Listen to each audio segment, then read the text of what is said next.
साथ मैं हूं कीर्ति दीक्षित। वक्त हो चला है मूक बधिरों के लिए समाचार का। किसानों और सरकार के बीच कृषि कानून के मसले पर जारी विवाद अब फिर बातचीत की ओर बढ़ चला है।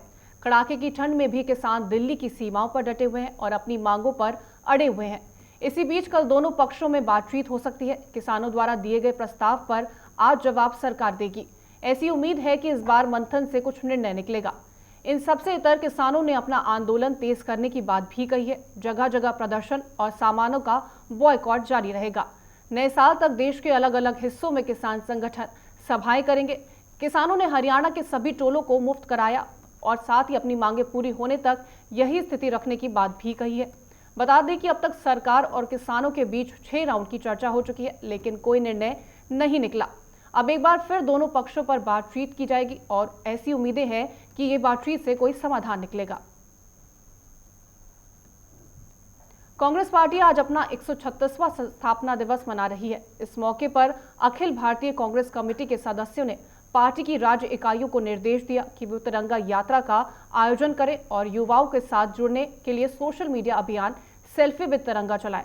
साथ ही कोरोना के मद्देनजर सोशल डिस्टेंसिंग का पालन करने का निर्देश भी दिया गया है। हालांकि इस खास मौके पर पार्टी के पूर्व अध्यक्ष राहुल गांधी भारत में नहीं है। वो एक निजी यात्रा पर विदेश गए हैं।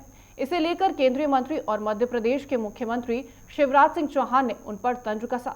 शिवराज सिंह चौहान ने कहा कि कांग्रेस इधर अपना 136वां स्थापना दिवस मना रही है और राहुल जी 9-11 हो गए। वहीं बीजेपी सांसद गिरिराज सिंह का कहना है कि राहुल की भारत में छुट्टियां खत्म हो गई हैं। राहुल ऐसे समय पर देश में नहीं है जब पार्टी का स्थापना दिवस है और नया अध्यक्ष चुनने के लिए आंतरिक चुनाव की प्रक्रिया शुरू हो चुकी है। प्रधानमंत्री नरेंद्र मोदी ने आज देश की पहली पूर्ण स्वचालित चाल रहित यात्री ड्राइवरलेस ट्रेन को हरी झंडी दिखाई है। देश की पहली ड्राइवरलेस ट्रेन का सफर 37 किलोमीटर का होगा। ये ट्रेन दिल्ली की मेट्रो का हिस्सा होगी। प्रधानमंत्री कार्यालय की ओर से जारी किए गए बयान के मुताबिक ड्राइवरलेस ट्रेन पूरी तरह से ऑटोमेटिक होगी और मानवीय गलतियों की आशंकाओं को खत्म कर देगी। देश की पहली ड्राइवरलेस ट्रेन दिल्ली मेट्रो के मेजेंटा लाइन और पिंक लाइन पर चलाई जाएगी। पहले इस चरण में ड्राइवरलेस ट्रेन कुल 37 किलोमीटर की दूरी पर मेजेंटा लाइन पर जनकपुरी पश्चिम से नोएडा के बोटैनिकल मेट्रो गार्डन तक बीच दौड़ेगी।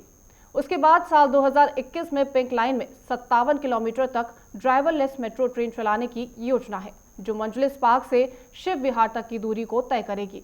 इस तरह से कुल 94 किलोमीटर तक ड्राइवरलेस ट्रेनें दौड़ाने की योजना है। इसके अलावा पीएम मोदी ने दिल्ली मेट्रो की एयरपोर्ट एक्सप्रेस लाइन पर यात्रा के लिए नेशनल कॉमन मोबिलिटी कार्ड को भी जारी किया है।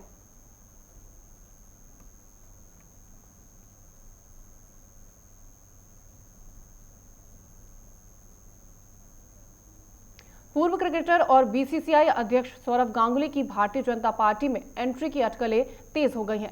दरअसल कल सौरव गांगुली अचानक पश्चिम बंगाल के राज्यपाल जगदीप धनखड़ से मिलने पहुंचे थे। राजभवन में इस मुलाकात को महज औपचारिक बताया गया, लेकिन कई तरह की अटकलें लगाई जा रही हैं। बीसीसीआई अध्यक्ष सौरव गांगुली ने राज्यपाल जगदीप धनखड़ से मुलाकात को कर्टेसी कॉल बताने के अलावा किसी तरह का कोई सवाल का जवाब नहीं दिया। हालांकि राज्यपाल धनखड़ ने कहा कि सौरव गांगुली के साथ उनकी कई मुद्दों पर चर्चा हुई। बीजेपी में शामिल होने की अटकलों के बीच बीसीसीआई अध्यक्ष सौरव गांगुली आज दिल्ली आ रहे हैं। वो डीडीसीए के इवेंट में भी शामिल होंगे। इस इवेंट में केंद्रीय गृह मंत्री अमित शाह भी मौजूद होने वाले हैं। दरअसल आज कोटला मैदान में पूर्व केंद्रीय मंत्री अरुण जेटली की मूर्ति का अनावरण होना है। इस कार्यक्रम में सौरव गांगुली भी शिरकत करेंगे।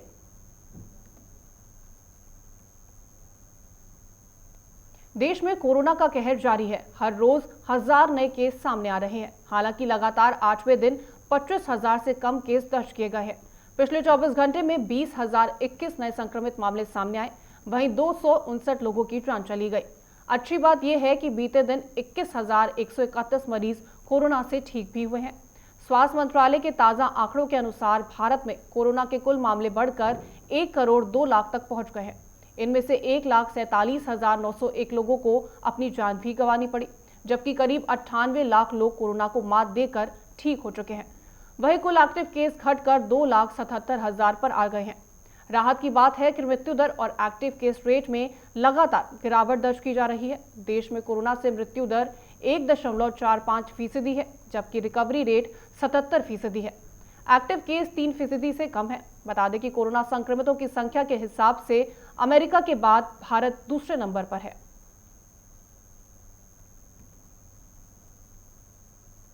उत्तर भारत में इस बार नए साल पर टेम्परेचर का टॉर्चर और बढ़ने वाला है।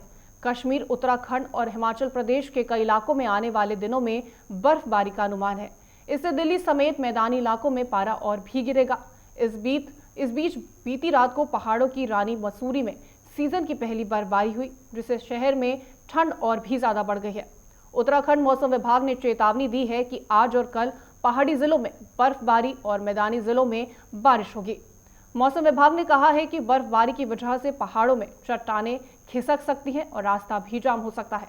पहाड़ी जिलों में स्थानीय प्रशासन ने सैलानियों को सावधानी बरतने को कहा है। इस बीच राजधानी दिल्ली वालों की मुश्किलें भी बढ़ सकती हैं। यहाँ सर्दी के साथ साथ धुंध भी छा सकती है, लेकिन बड़ी मुसीबत यह है कि आने वाले दिन लोगों के लिए और भी ज्यादा मुश्किल भरे होंगे। मौसम विभाग ने अगले 24 घंटे में पारा गिरने की भविष्यवाणी की है। दिल्ली वालों को कड़ाके की ठंड के बीच नए साल का स्वागत करना पड़ सकता है। फिलहाल के लिए इस बुलेटिन में इतना ही। देश और दुनिया की तमाम खबरों के लिए आप बने रहे हमारे साथ। नमस्कार।